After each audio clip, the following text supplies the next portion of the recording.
happy to have everyone here. The purpose of the meeting is to walk you through the specificities of the term sheet, and the way we will I will proceed is just do a brief introduction of what is a term sheet and dive point by point into every element. And the way we'll proceed for the event is that if you have any questions, please feel free to ask them in the chat. We will open up as you're a small number, we can open up the mics at the end of the presentation. It will last around 20 to 25 minutes, and we can have a discussion going on different topics. Thank you. Thanks everyone for joining. Has anyone here attended our term sheet event before, our term sheet discussion before in last year's cohort? I'm assuming no.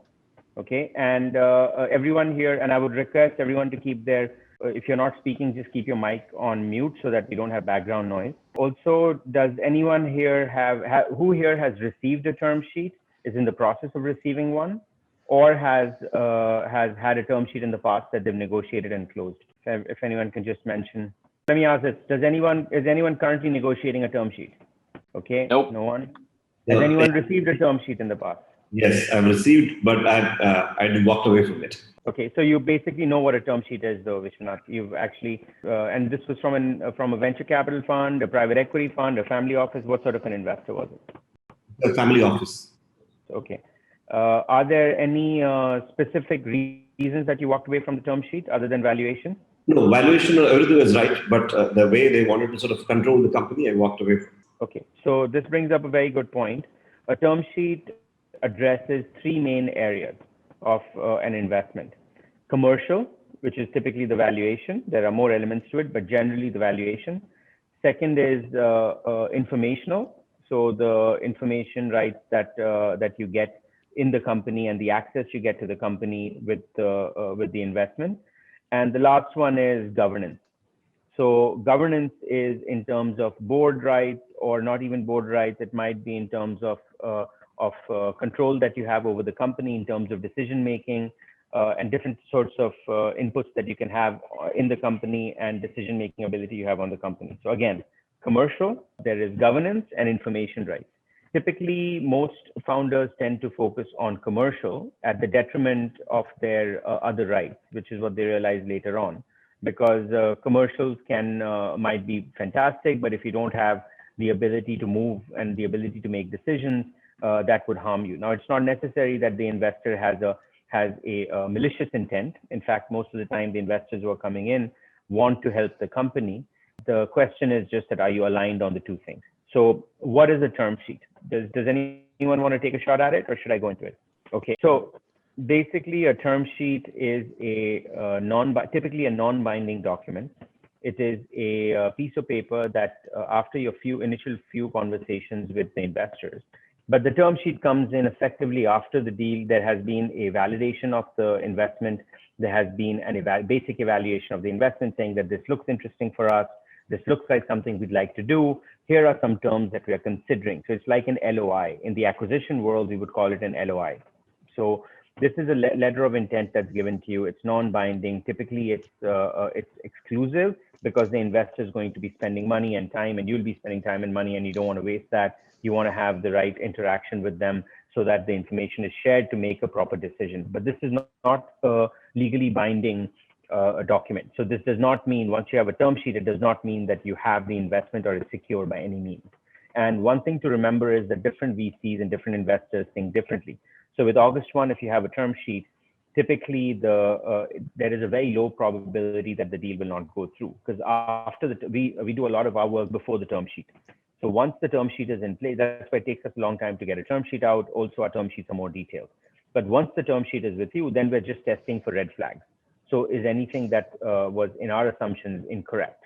Not necessarily that the company lied, but it might be that we made incorrect assumptions, or the market changes, or a pandemic happens, or a Brexit happens, or the company ends up getting a massive order, which according to the company changes its valuation, or they lose a key customer, or a key employee leaves, a founder leaves, or it could be something where regulation changes, where the government suddenly says that, look, we're not going to allow XYZ, or emission regulations change. So all these different factors, which roughly you would look at as Porter's 5 forces.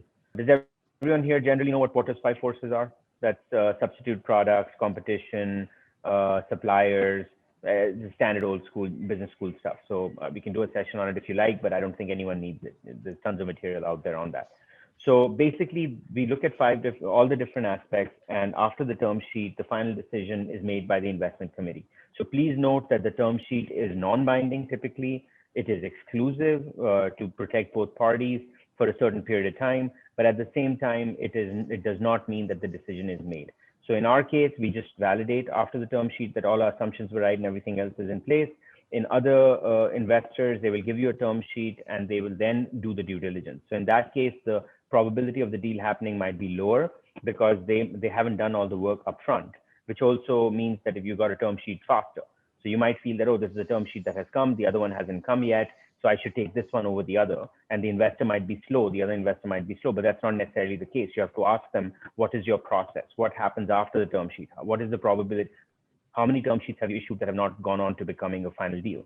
So, and if the investor is really interested in you and they're the right kind of people for you to work with, they will tell you these things upfront. So generally, I hope everyone understands what's the term sheet, why it's important, when it comes in, what are the differences in terms of timelines to when you get a term sheet from a different type of an investor.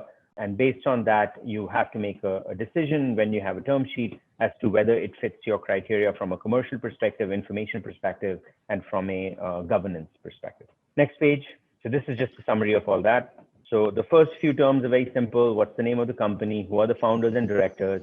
The reason the founders and directors are mentioned are these are known as key men or key persons. So if one of them leaves, there is a significant change in the company. And this does not necessarily have to be the founders. It does not necessarily also have to be the largest shareholders. It might be the CTO. It might be someone who holds a patent that this company is built on, or someone who has a license, or like if it's a healthcare startup or a security startup, you might have a approval from a regulatory board which lets you run this company. And if you leave, the company could be compromised. So this needs to be mentioned here. Name of the investors is mentioned. Very important to note is that the investor's name will not be the name that you typically know the manager as. So you might know us as August 1, but we will be investing if we invest through one of our funds. And the funds are managed by a general partner. So there's a limited partner and a general partner. We went over this earlier, I think. If not, we will go over it. And in this particular case, we've listed as Innovate because in Singapore, we co-invest with them, but or with Enterprise Singapore. But in general, you will have the name of the investor or the investors. Please also note this is a lead term sheet. So this will, what the difference between a lead and a follow-on investor, you'll hear these terms a lot, is just the fact that the lead investor sets the terms. It doesn't mean they're the biggest check. It doesn't mean they're the fanciest investor out there. It just means that they are the ones that are setting the terms because they are the professional investor the others are depending on to be able to do the due diligence, do the effort, put the IM together, memo together to make the investment. And the term sheet typically only represents their interest. So if I'm writing a term sheet, I can only negotiate on my behalf. I cannot negotiate on the behalf of a Sequoia or whoever else comes into the round. So the investor in this case is defined as the folks that you're speaking with, but the entity defined might not be the name of the investor that you're familiar with. It would be one of their funds. So you have the right to ask, could you please mention within this fund, what other funds do you have? And do any of those funds have a similar company in them? And how do you separate out between the companies? Will you be investing in the future through the same fund, or would you like to invest through other funds as well? So these are questions you can ask your investor. Company's principal business is defined so that they can internally check for competition. Also for them to be able to clearly say that this is the sector we're investing in, this is the industry we're investing in, and for that both of you are on the same page. So if I go and I look at a company and I think, and the investor thinks that they're investing in a B2B company, but the founders are very clear that no, B2B is only a way for us to get some traction. After that, we'll go B2C. That has to be clearly mentioned. Investment amount is self-explanatory. It's the amount that shall be put in as a percentage of the overall raise. So this will clearly mention that we will put X amount of capital, but the total round has to be this amount. Otherwise, our term sheet is not valid. And the reason this is done is that, let's say you're raising 5 million and the lead investor is committing 1 million or 2 million, but you're not able to get to the 5 million, the lead investor suddenly becomes, has a much higher risk. Of course, they have more equity, but they become the main investor. So typically they would like to define what the size of the round should be with you, and then say, okay, this is the portion of the round that we're taking. And the different classes of shares, don't mean much. It's just the rights associated with each class of share and the value, liquidation value, meaning if the company gets liquidated, what the value will be of the share for that investor. Number 6 is investment structure and valuation. So this basically says that we have valued the company in general. This will be the valuation of the company, and the structure will be this amount of equity, this amount of debt. Oftentimes, investors and VC put only equity or convertible debt. But August One and other investors also have hybrids where we might give you equity, but you're saying that, okay, I don't need so much equity. I can take debt and pay it back. And even for us from a tax perspective, because in Singapore, of course, there's no capital gains, but even if you're investing in Europe, we're doing a deal right now in Europe where my colleague Tanpreet is here, and we're structuring the deal where almost 40% of it goes in as equity, and then 60% goes in as debt. It's senior debt, so that when we get paid back our capital, we don't have to pay capital gains. European capital gains are quite high. Also for the company, it's a bit better because their cap table looks cleaner and they're not diluting as much equity. So it's just structuring. So this is where we mention all that. We also, depending on the deal, sometimes we'll ask for additional equity. This is not a standard, and this is not necessary for you to offer. But we, as August One, depending on the risk of the company, typically says that in your next round, we have the obligation we have the option without the obligation to take additional shares in addition to what is our right. So for example, if you own 10% of the company now, the next time when you raise capital, we have the right to keep that 10%. So we, of course, have the same terms and the same value as other people, but we have to put in that money to keep our 10%, and we have the right to do it. Here, we're saying in addition to that, we'd like 25% more of the round that you're raising at a discount. So this is up to negotiation. You don't have to accept it, but sometimes it benefits the company, because the company can then go and say to other investors, look, my existing investors are coming in into a even higher amount that they were in earlier, but you will have to say we are taking a discount, and most other investors understand, but it's up to the company to decide. We have also put in another right. If you look at the bottom of section 6, which is we have the right without the obligation to sell up to 25% of our existing rounds in the next a share in the next round. Now, anyway, we have this right because it's a free market. We can sell our shares. But here we're making it very clear to the founders and the company that, look, we have the right to sell. And if we need to, we will sell in the next round. So this is not standard. Again, you can push back. You can say, look, we would rather not put this here because the other investors might also ask for the same rights. Or you might say, look, we believe that we'll be raising at a higher value. So if you want to, you can offer it at this price. So this is, again, negotiable. It's not standard, but we have it in our term sheet. And Nicholas left it in there also because it's important for you to know which are certain areas where sophisticated investors can ask for additional rights. And you can always say, look, we understand, but could you tell us what are the positives and the negatives for the company from this right? Because once you ask them, it also lets you validate if this is the right partner for you, because they will tell you, look, these could be the positives and these could be the negatives, and these are the reasons we're asking for it. The last one is dividends. So this is a very important one because people tend to get stuck on this one every time we do an investment, where they say, oh, you're asking for us for 8% dividend a year. That's not true.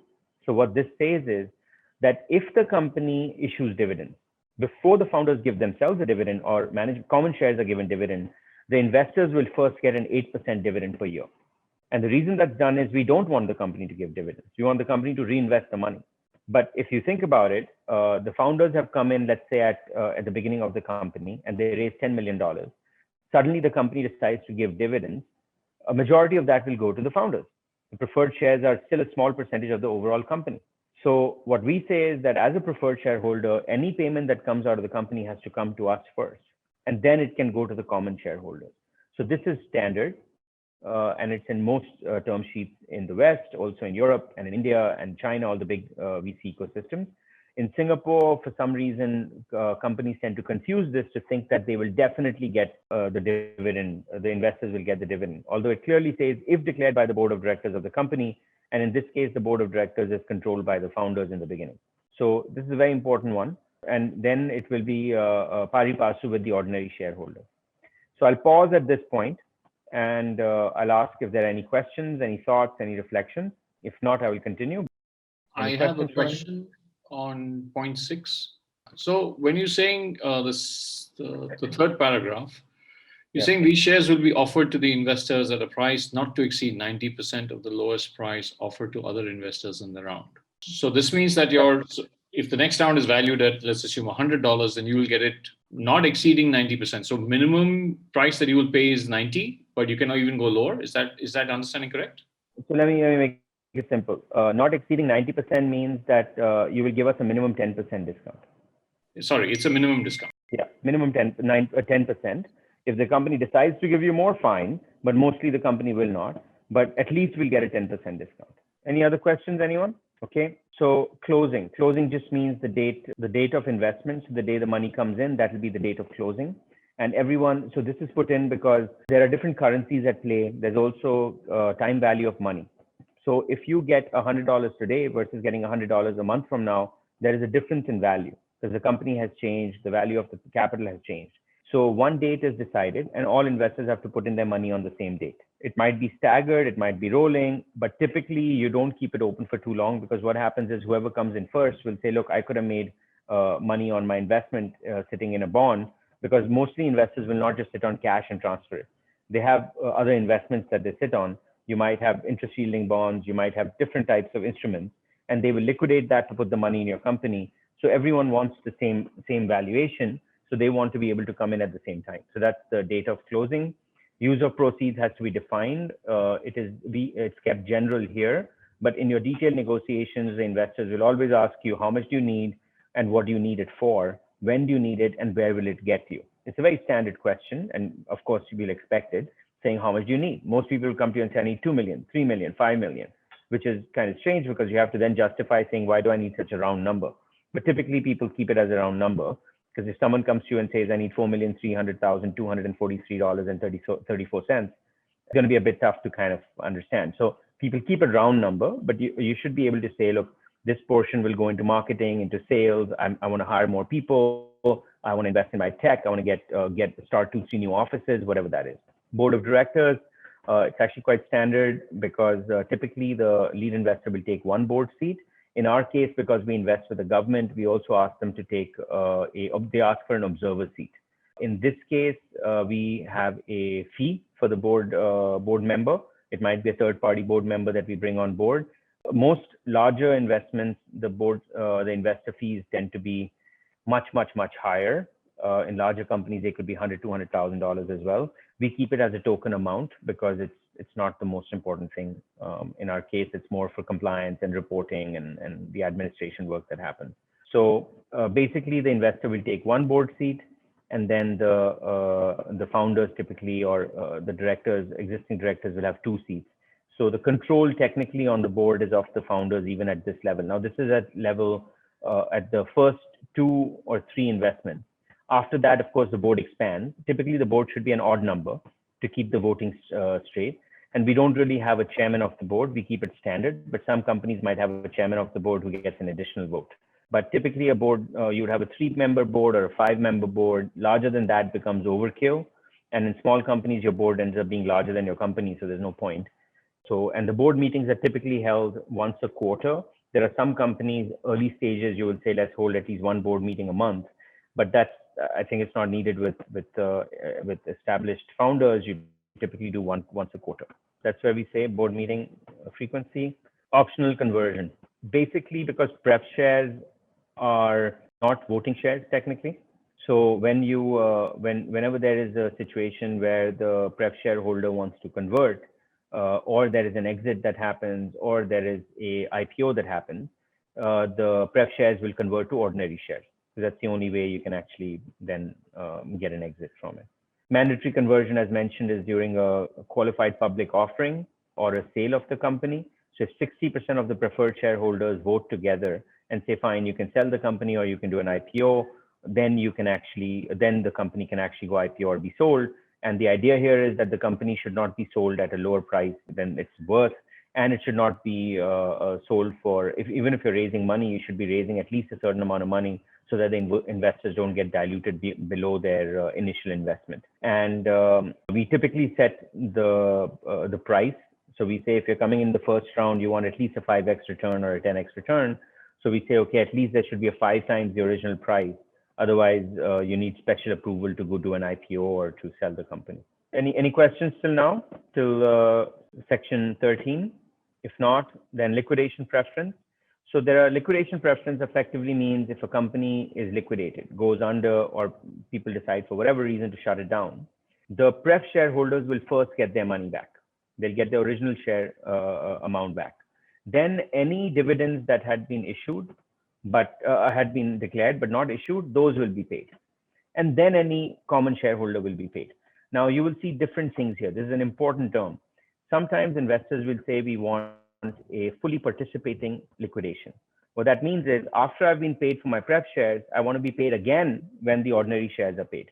Second, you might get something where they want a 1.5 times liquidation preference, or 1.25 times, or 1.4 times, saying that I want my money back plus a 40% return before you can give yourself any money. And the logic is that they are financial risk takers. You've been in the company, you're running the company. So they have a cost of capital.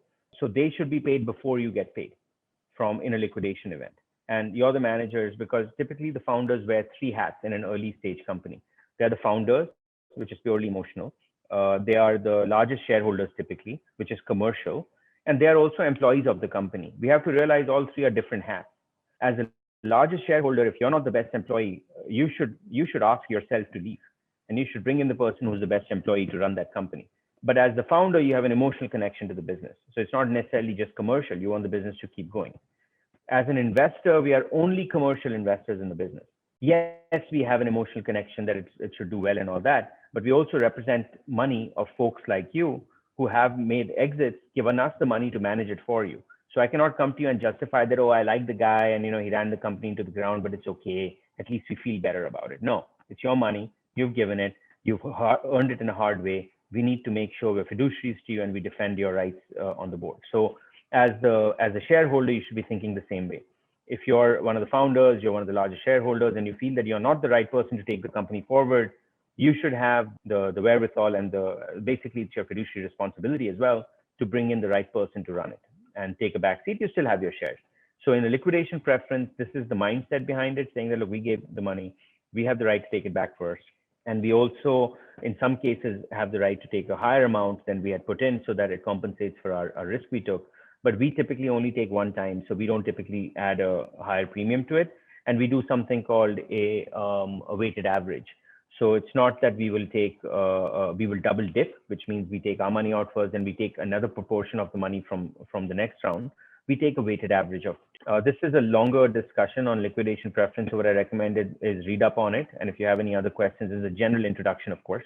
We can certainly address it, but it's an important term to remember in any term sheet, is how the investors are treating the liquidation preference. The next one is anti-dilution. This is quite straightforward. So as I mentioned earlier, it basically means that if you put in money and if you're doing a round at a lower value, or if you're doing another round and our percentage is going down, we have the right to maintain our shareholding. So this is also an important one. It's also linked to liquidation preferences in some cases, but really the liquidation preference is a very important one to kind of understand. Right on transfer, this stops the founders from mortgaging their shares or pledging their shares or transferring it to someone else without the approval of the investors. And this is done because the founders have their shares, which are also vested. And the reason the founders have their shares is because you're backing them to run the company. So if they are selling their shares or changing control, we have the right first to approve it, and you cannot encumber the company by mortgaging your shares. It doesn't happen as much in Asia, but in the US, it happens quite often because you started a company 10 years ago when you were 30, now you're 40, you cannot pay for your kids' education using your stock options. So you want to get some money out. And the way you do it is by either selling your shares or taking a loan against it. Also, you have to pay taxes in the US on gains that you haven't really achieved yet. So that's another challenge. Now, the only thing I'll mention here is for American founders like Avram, there is a clause you should typically put in, which says that you have the right to transfer it to your next of kin or to your wife or your partner or whoever that is. Because from a tax perspective, it is more optimal for Americans. So that because you're allowed gift and you're allowed as a non-resident American citizen, you're allowed to actually gift or transfer capital to a partner without incurring tax on it. So it's important to keep that in mind, and the investors will understand it when you ask them for that. Tag along, this basically means that what happens in some cases is everyone wants to sell and one shareholder with 2% says, no, I don't want to sell. So anyone here who's from Bombay or from New York, from a condo, knows how this works. Everyone else wants to break the building down and redevelop. And one uncle stands there and says, no, I'm not going to let you do it because I like living here. And then everyone else is stuck. So this is a way around that, saying that if a majority of the shareholders want to sell, you cannot hold them back. Sorry, that's the drag along, number 19. Tag along is if other people are selling, I have the right to sell with them. Drag along is the one that I mentioned. That's the one where we can drag someone to sell with us, even if they don't want to, if the majority decides that. So this is majority of ordinary and pref. So all shareholders, majority has to decide that we want to sell, and then people cannot hold you back. Tag along effectively means if one investor wants to sell, everyone else can tag along with them. The lead investor typically will never give up that right. So for us, we will tag with others, but we don't want anyone tagging with us. Because if I found a buyer, I don't want other people to also sell with me and reduce the amount I can sell. Any questions on this? I have a question with regards to the liquidation preference. So that's quite clear if that you have one investor or one round of investment, but how about if you have two rounds of investment? So how would it usually work out? Would the CA1 gets it first before the C? Yeah, it's a FIFO, first in, first out. So that's why the rights to the shares are defined. It's a good question. So if we came in one round, we have liquidation preference. If someone else comes in the next round, they have liquidation preference above us. But typically, investors will come in on multiple rounds. So it's associated with the share class, hence the share class. So if it's AA, A, B, and I have investments in all of them, my B will pay me first, then the A will pay me, and then the AA will pay me. Most of the times, you won't even get to the AA. Yeah. So the latest round would get it first. Yes. LIFO, last in, first out. Made a mistake. Yeah. Employment and other restrictions is standard. If you're the founder, we don't want you to compete with the company. There are investors who ask for 36 months, 48 months. So you want to be careful because when it's a very early stage company, failure rates are very high. And if you're if you're a photonics engineer and you're doing a photonics startup and you cannot work in photonics for 36 months, what else are you going to do? So you have to be careful. And in fact, those contracts are not even valid. So what happens is that if I'm restricting your ability to earn a living, I cannot enforce that contract in a court of law. But it's important to have this discussion with the investors and say, look, yes, of course, we don't want to leave, but could we have a clause of good leaver and bad leaver? So if I leave on bad terms, yes, you can enforce it. If I leave on good terms, I should be allowed to work for another company as long as I don't take any of the confidential information and so on and so forth. And we also require key employees, as I mentioned earlier, to sign non-competes in their employment agreement. And this will be part of the due diligence that the investor will do to understand what your employment agreements look like. Any questions, anyone? But this is fairly technical stuff, fairly detailed stuff. These are the kind of sessions, as you know, we have. So it's not fluff. So, I mean, it requires some work while we do this and then afterwards as well. So take it as an introduction to the topic. And of course, think about it, go through it, and we can, none of us are writing a thesis on it, but we can certainly revisit it. And when you have a term sheet, we're available to guide you through it, of course.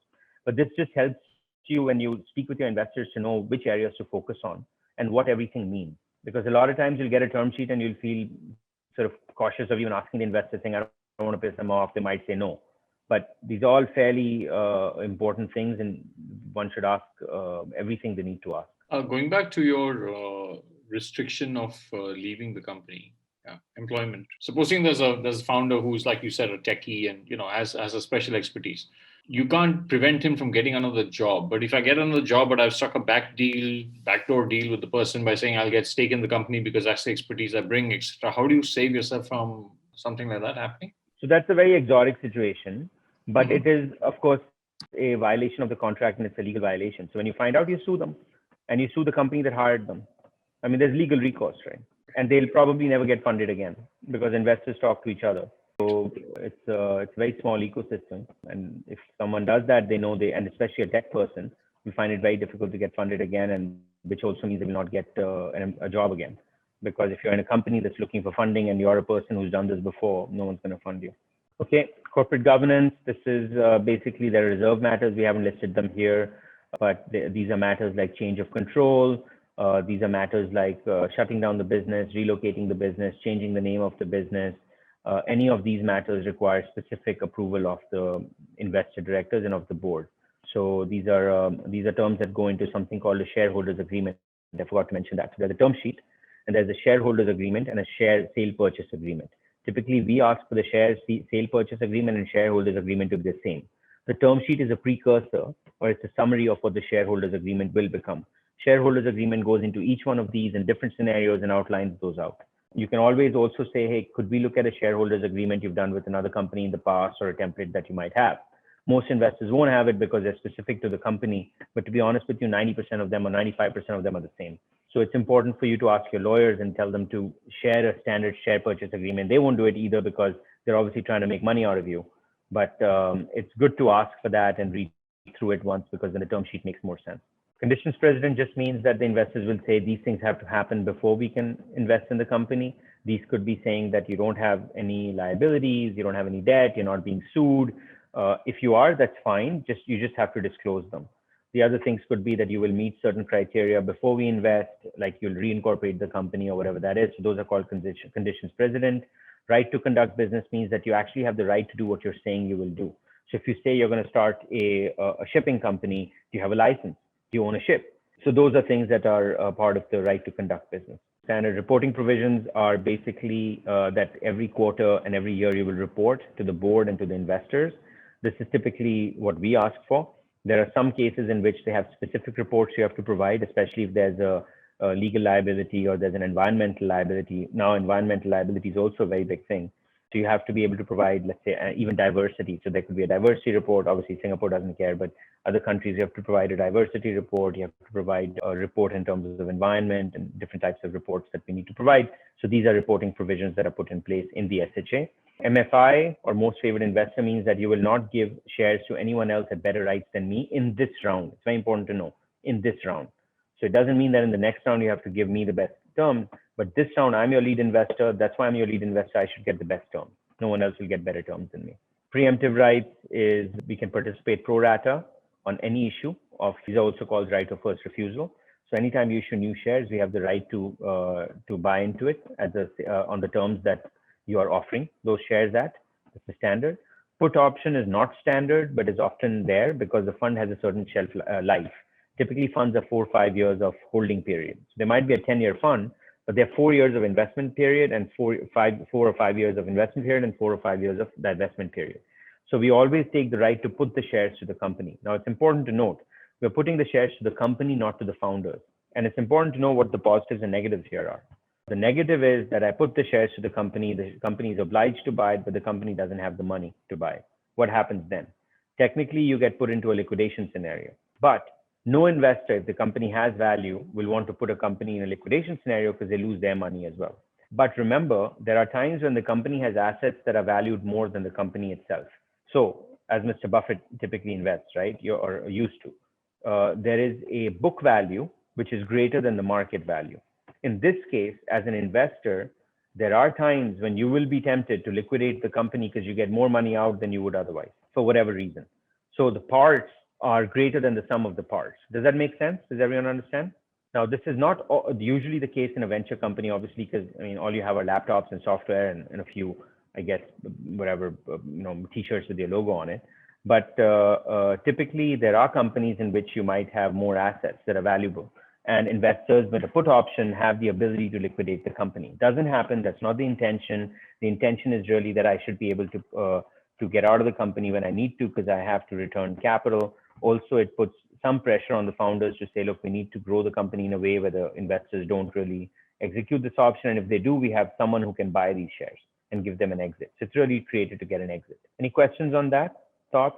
Okay. Exclusivity, this is just saying that, look, for a certain period of time, when we're speaking with you, please don't talk to other investors. Now, the scenario that, so if I tell you you cannot talk to any other investors while we've signed this term sheet, what are some of the negatives you can think of? Anyone? Any thoughts? What could happen if I stop you from speaking to other investors? I'm only putting 1 million of your 5 million. What happens if you cannot speak with other investors? Better valuation for sure, because you're signing with me as a term sheet. What are the other negatives? It's also a chicken and egg problem, right? Because you're only investing 20% of the 5 million that I need to raise.